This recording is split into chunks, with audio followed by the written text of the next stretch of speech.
Hey boys and girls, welcome back. I got another pattern here in our Biots series and Quill series. What we have here is a quill stonefly. We're looking mostly at the body here and how we get those on there. I'm using turkey biots because there's something I think I forgot to mention in my last bug that we did. But yeah, very simple. Great segmentation. I like this a lot more than using biots for the body, just because, I mean, regardless of the neat segmentation that you can get, the quills are from peacock quills, and basically when you buy them, they're going to come in a bundle like this, so you can see the length of them. That's the main issue that I like about quills, and the colors. You know, some of the new patterns and things that are coming out with pentagon patterns and things along that line. You see a lot of products that you're wrapping around the hook to try to imitate good segmentation on what an actual bug that size is going to look. Another thing I like about the quills is, how thin you can keep the body. Most stoneflies aren't this little, but we do see a lot of blue wing olives in our local cricks here. So anything that's olive works. Let's go through some of the ingredients we got here. Same hook as last time. This is Firehole 718 size 14. And I am tying this short again, as you can see here. These are Firehole 3mm bead that is just a standard bead. It's called Olive Drab. The thread we're using is Semperfli Black, Nano Silk Black. I always say that incorrectly. For the biots that we're using here today, this is a Fulling Mill product. These are their olive biots, and they come in a little bundle like this. For the dubbing, got some Prism SLF. I don't know what the color is on this one. Oh, it's just olive.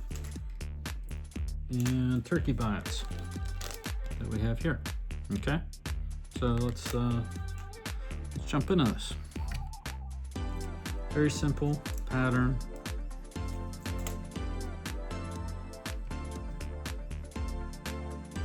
For the legs, we're using horsetail.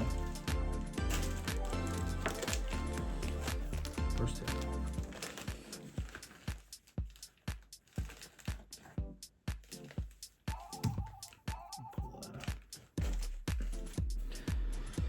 Okay. Now, when you are using turkey biots like we had used last time, just to touch on this first, turkey biots do not flare as well as goose biots do.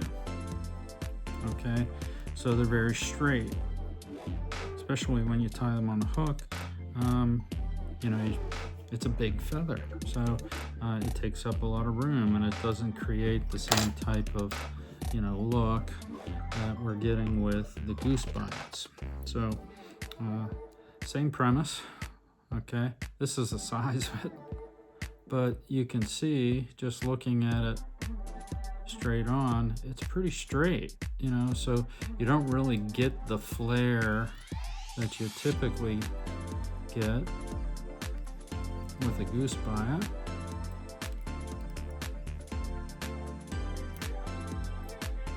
And you can see how straight that is. It doesn't really flare much at all. A lot of times if I use turkey biots, you can kind of see the angle that I'm getting here. If I want that, instead of to go down over the edge of the hook, to kind of go the opposite direction, you can utilize it that way.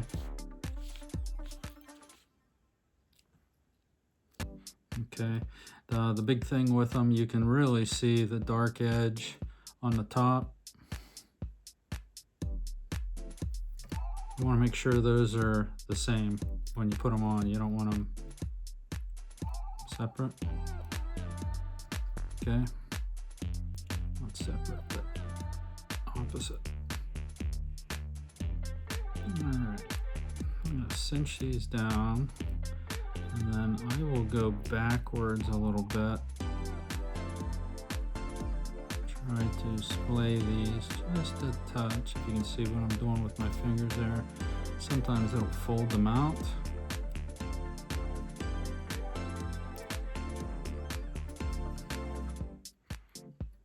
But most times you can get it to work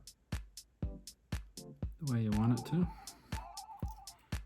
Alright, I'm going to cut off this excess. And again, when you're dealing with any product that you're wrapping around the hook, you want to have that underbody as smooth and consistent as possible. If you're using a standard thread, a lot of times it helps. You know, if you spin it clockwise or counterclockwise, depending on which direction on the hook you're going, that'll help flatten it out. But with this nano silk, that's kind of the advantage of it. All right, peacock quills. So we got this far. Let's talk about peacock quills. Obviously, they come from peacock, but this is what they look like when you get them in a bag. All right, we use these for all kinds of different things. When you wrap them around the hook, you know, they are extremely delicate, and it creates that nice, you know, hurling effect as, you know, we see in caddis patterns and things along that line. So this is the easiest way to find them, but before we had pre-packaged quills in the colors of our choice, this is all we had. You know, when we're looking at that type of thing, a lot of times you would strip the peacock quill. Now you can do that a couple different ways. Chemically,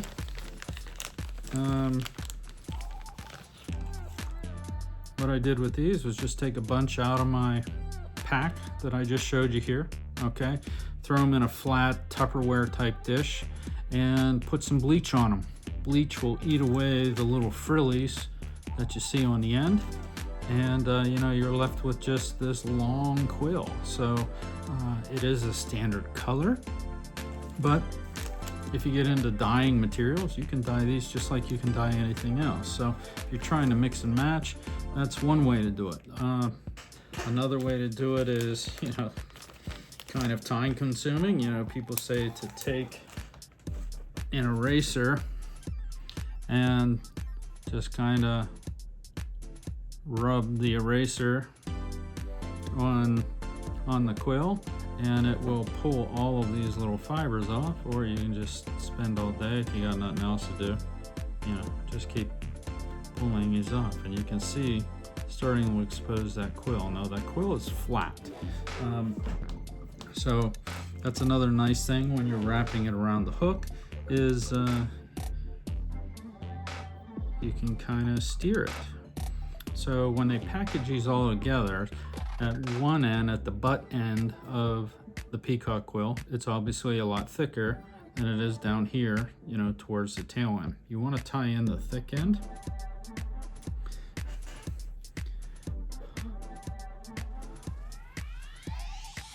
I can't tell, even with 2x glasses,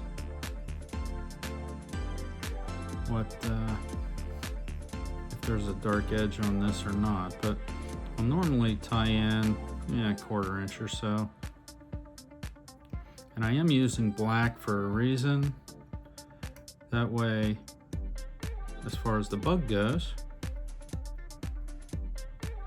if you happen to misalign, you know, a wrap, the black's going to show you the edge. So that's just using your material to your advantage.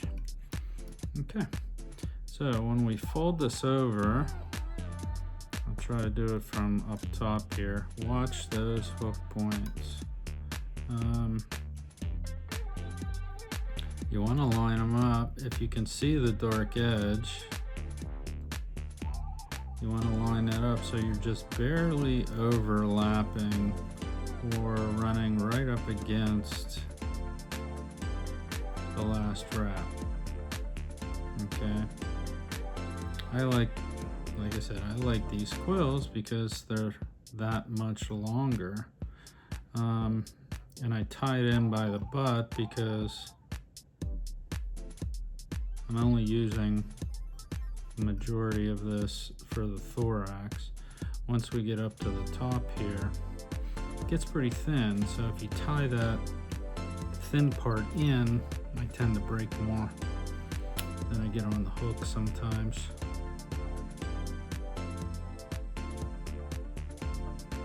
Okay, you can see that nice segmentation that we're getting there. A couple wraps in front, a couple wraps behind, and this is what we got. Very thin, that's the advantage. Great segmentation. When we get your UV and put the UV on it, because you do want to protect it, really makes the segmentation pop.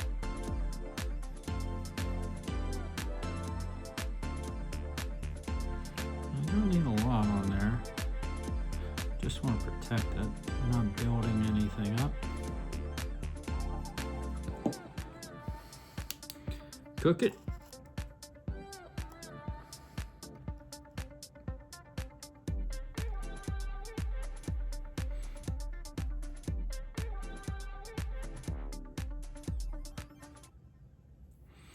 I read an article that was talking about UV lights, something I'm going to be messing around with as far as how we go about cooking this stuff.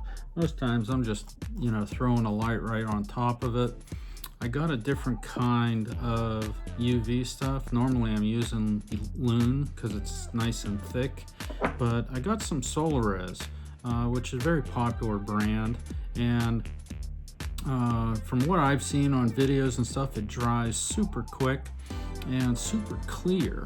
I have noticed a number of times, and when I'm using just this UV, over a period of time, you go back to look through your box and whatnot, that UV starts to cloud up.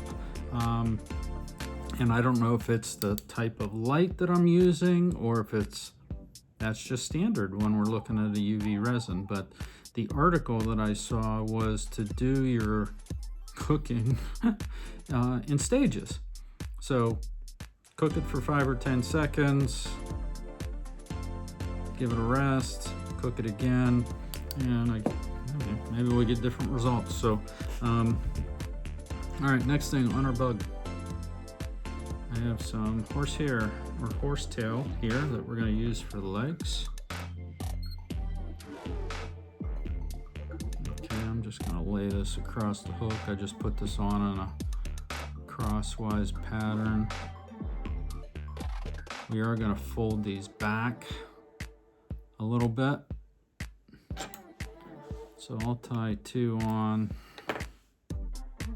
I'll trim after the fact, just in an X pattern, similar to what we did with those wings on the last bug. Okay, and we don't want them super long, so try to make the back legs about the same length, the front legs touch longer, because like I said, we're going to be folding those back a little bit. So once we get our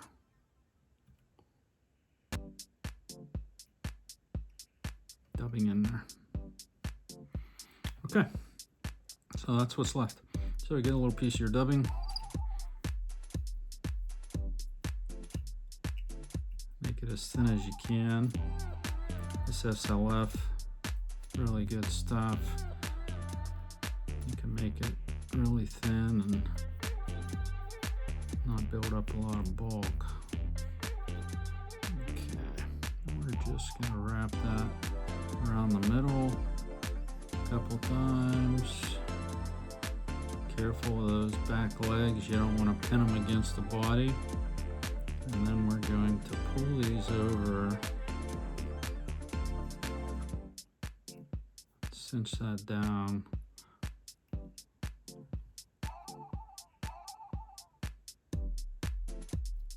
There, just a touch more dubbing.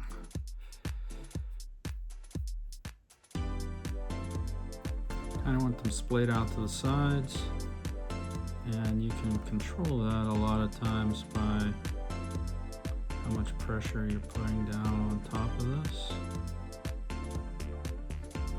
Okay, that looks good. Let's pull the rest of that out. Sink this bead down in there. Sink that thread down in there behind a bead. Make that a little bit more pronounced. And I'm going to tie this off.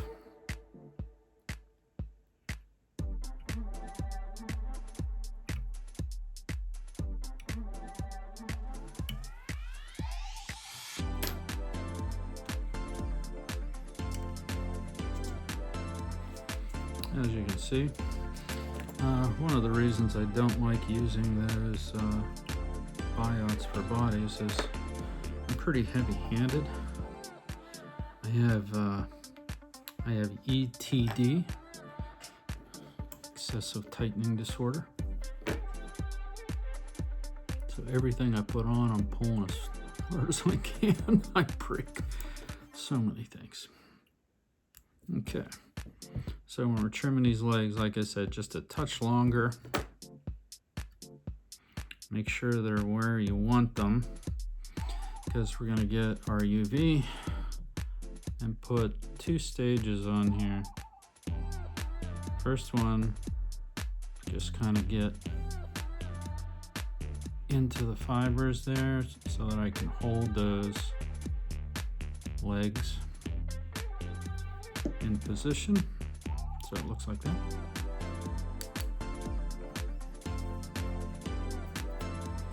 You can see that SLF, how much fluorescence that has.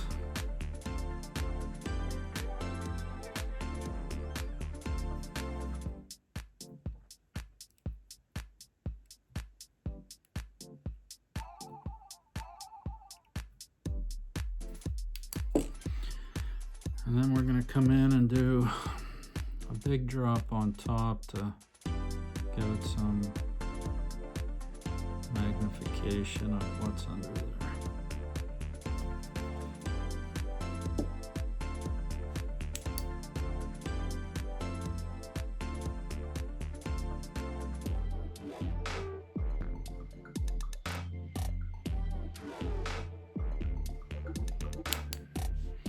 Okay, there you go.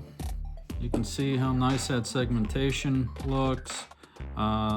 You know, it does, before you put some UV and stuff on it, it actually does have some texture, but my eyes can't see that kind of stuff that well, but it does look good.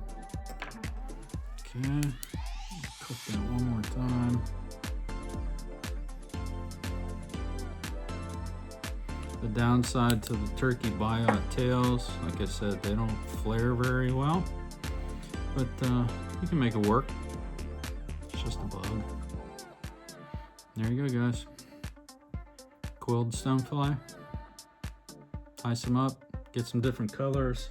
The one that I'm looking forward to use is brown. Yeah, they have everything you can want. So Fooling Mill has a lot of good stuff. All right, guys, go tie some up. It's almost time to catch some fish here. Water temperatures are creeping down slowly, and the creeks are so low you can walk across it and not get wet. So you might as well tie some bugs. All right, get ready for a fall. We'll see you guys again soon. Thanks.